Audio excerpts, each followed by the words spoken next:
네, 안녕하세요. 천신드로입니다. 오늘은 바람에 대한 주제로 얘기를 해볼까 하는데, 사실상 엄마들 궁금하시잖아요, 바람. 내 남편이 바람을 피나 안 피나, 피고 있다면 저를 어떻게 잡아야 되나, 어떻게 막아야 되나, 어떻게 해야 되나. 아휴, 저 새끼 꼬추를 하다. 오늘은 바람에 대한 주제로 얘기할 건데, 자, 우선 점을 볼 때 사람이 들어오는데, 바람 피는 사람들 같은 경우에는 여자 같은 경우에 자꾸 남자가 보이고 남자 같은 경우에 자꾸 여자가 보여. 근데 이거를 자꾸 막 아니라고 막 자기는 피는 게 아니라고 막 이렇게 우기는 손님들이 가끔 있거든. 그럼 그런 손님 보면 막 짜증이 막 이렇게 미친 듯이 올라와. 보이는데 자꾸 아니래. 다시 이제 점을 보다가 또 여자가 보여. 막 자기 남편 얘기하는데 자꾸 그 남편이 또 여자가 보이거나 또 이 아줌마한테 남자가 보여 자꾸. 그러면 진짜 없어 만난 사람? 없대. 근데, 있는데 일단 눈빛부터 변하게 돼. 그 사람의 말에 의심을 하게 되고 내가. 근데 끝까지 아니라니까 이제 더 열이 받으니까 진짜 없어? 할머니 자꾸 있다잖아. 왜 자꾸 거짓말해? 없대. 그래, 오케이 알겠어. 이제 속으로 생각하지. 너 그 남자에게 얘기만 해봐. 물어보기만 해가지고 진짜. 이런 식으로 생각을 하고 막 그렇게 얘기를 해. 결론은 뭔지 알아? 나가기 전에 마지막에 궁금해서 물어본다. 그 남자는 어떻게 될까요? 사람 재는 것도 아니고 되게 화가 나 그럴 때마다. 근데 그런 사람들을 봐줄 때 보면, 그러니까 바람에도 종류가 있다 그러잖아. 한평생 60, 70, 80, 90 먹을 때까지 바람을 피는 사람이 있고, 또는 한두 번, 세 번 피다가 정착을 하는 사람이 있고, 또는 한평생 바람 한 번 못 펴보고 사는 사람이 있고. 그런 종류를 따진다고 한다면 특히 아빠들, 남자들 같은 경우에 자꾸 이제 팔자 같은 걸 보면, 우리가 여자도 마찬가지야. 남자뿐만 아니라. 근데 남자분들이 조금 더 많겠지. 일부 종사가 힘든 사람들이 있어. 일부 종사가 뭐냐?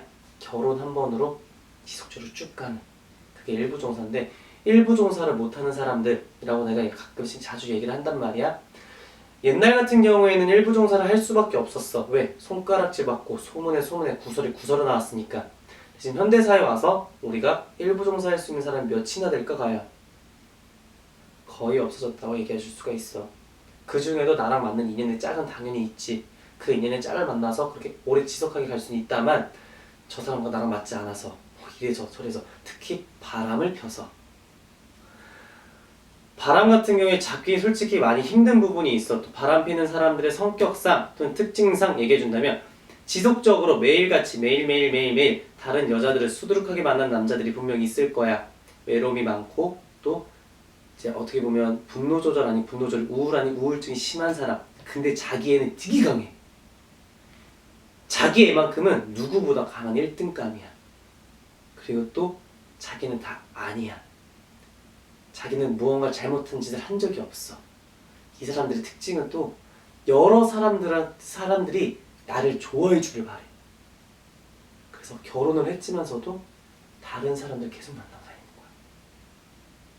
이 사람들의 제일 큰 특징은 매번 같은 거짓말이 아닌, 매번 거짓말 하다 보니 자기네들이 어떤 거짓말 했는지를 몰라. 그것도 허언 아닌 허언이 좀 심해. 조금 심해. 조금이 아닐 수도 있고. 아무튼 그리고 불안감을 많이 조성을 해. 특히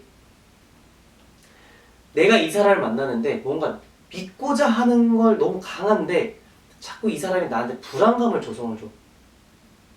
이 사람들은 상대방이 불안해야지 자기를 못 떠날 거라 생각해. 자기 자신한테서. 왜? 이 사람은 내가 떠날까 불안해하는 거니까. 그런 불안감을 조성을 또 시켜. 그리고 또 이런 사람들의 특징이, 자, 바람 종류도 여러 가지가 있다잖아. 이 사람들의 특징 같은 경우는 꼬리가 길지가 않아. 꼬리가 짧아. 꼬리가 짧고 꼬리가 여러 개야. 그게 잡기가 힘들지. 그 여러 개인 꼬리가 이어진다면 길어지겠지만, 아니, 꼬리가 짧은데 꼬리만 여러 개야. 그래서 잡기가 힘들고, 그래서 의심하기가 힘들어 우리가. 어떤 사람을 만나더라도 이런 사람은 좀 특히나 조심해야 된다 라고 계속 얘기해 줄 수 있는 부분. 애초에 이런 사람을 만나지 마. 거짓말 입에 달고 다니는 사람 같은 경우는 거의 만나지 않는 게 좋아. 알면서도 만나는 거잖아. 왜 그 사람이 자꾸 나를 행복하게 해주고 사랑스럽게 해주니까.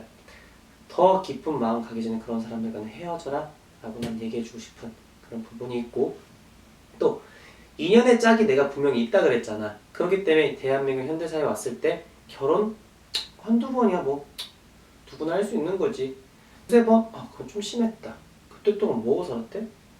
욕먹을 수 있지. 근데 이것마저도 최근 들어서는 다 이해가 되고 합법이 되고 있단 말이야. 그 정도로 인연의 짝을 찾기 힘들다면 결혼하기 전에 좀 물어보러 좀 와. 왜 결혼하고 나서 후회를 하고 나한테 찾아오냐고. 결혼하기 전에 좀 물어보러 왔으면 좋겠어. 그리고 내가 분명히 얘기했잖아. 결혼 얘기했을 때 분명히 얘기했을 거야. 현대사회가 오면서 이제 결혼을 봐줄 때는 애가 있는지까지도 봐야 돼. 이 사람과 결혼 내가 애가 없으면 어떡할 거야. 그것도 안 되는 거잖아. 그래서 꼭 결혼을 하기 전에 이 사람이 바람을 필까요도 중요한 거지만 이 사람은 궁합이 어떨까요? 좀 물어보러 왔으면 좋겠어. 내 인연의 짝은 있는 법이라 내가 얘기했잖아. 인연의 짝은 있는 거니까 이 사람이 내 인연인지 아닌지를 꼭 한번 확인하러 왔으면 좋겠어. 그리고 또 우리가 사람한테 그런 게 있잖아. 그럼 남편이 바람 피는 거 어떻게 잡아야 돼요? 제 남자친구가 바람 피는 거 어떻게 잡아야 돼요? 솔직히 잡는 거야 본인들이 더 잘 알지만 그냥 속아주고 싶은 거 아니야? 솔직히 난 그게 가장 크다고 생각해. 잡을 수 있는데 못 잡는다고 생각은 안 해. 그래 잡으려고 노력했는데 안 잡혀요. 그때는 차라리 나한테 상담을 하러 왔을 때 사람마다 다루는 방법이 다르잖아. 그 사람이 원하고자 하는 걸 모두 다 해주는 것도 안 좋지만 원하고자 하는 걸 아예 안 해주는 것도 안 돼. 아내분들이 그만큼은 잘 밀당을 해줘야 되며, 특히 그 남편분들 제 아내가 바람을 핍니다. 제 아내가 다른 남자가 있는 것 같아요. 이런 분들 간혹시 찾아오시는데 정말 드물지만 간혹 찾아오시는데 이분들 같은 경우는 솔직히 아내한테 잘 안 하잖아. 그만큼 베풀어도 그만큼 돌아오는 게 없는데도 불구하고 그 사람이 뭘 원하는지를 눈치채지 못하고 있고 캐치를 하지 못하고 있잖아. 그거 캐치할 수 있게끔 방법을 찾아달라 오면 돼. 그 방법을 내가 알려주고 그 사람이 성격이 어떤 성격이니까 이렇게 해라라고 얘기를 해줄게. 비방이라면 이게 비방이고 이게 주의할 점, 고쳐야 될 점은 이렇게 고치면서 서로 간에 의논공론해서 한마치 더 가는 방법이 있고, 이도저도 아니다. 어떤 방법을 치도 다 안 돼요. 그때는 내가 다른 방법을 얘기해 드리겠죠. 정말 하다못해 부족이 됐던 또는 기도가 됐던 이렇게도 한번 합을 맞춰보자 라고 얘기를 하겠죠. 그렇게라도 맞춰서 좋은 인연 이어갔으면 좋겠고 좋은 가정, 좀 화목한 가정에서 우리 아이들이 잘 자라났으면 좋겠어요. 오늘 얘기는 여기까지고 좋아요랑 구독 꼭꼭꼭 눌러주세요. 고맙습니다.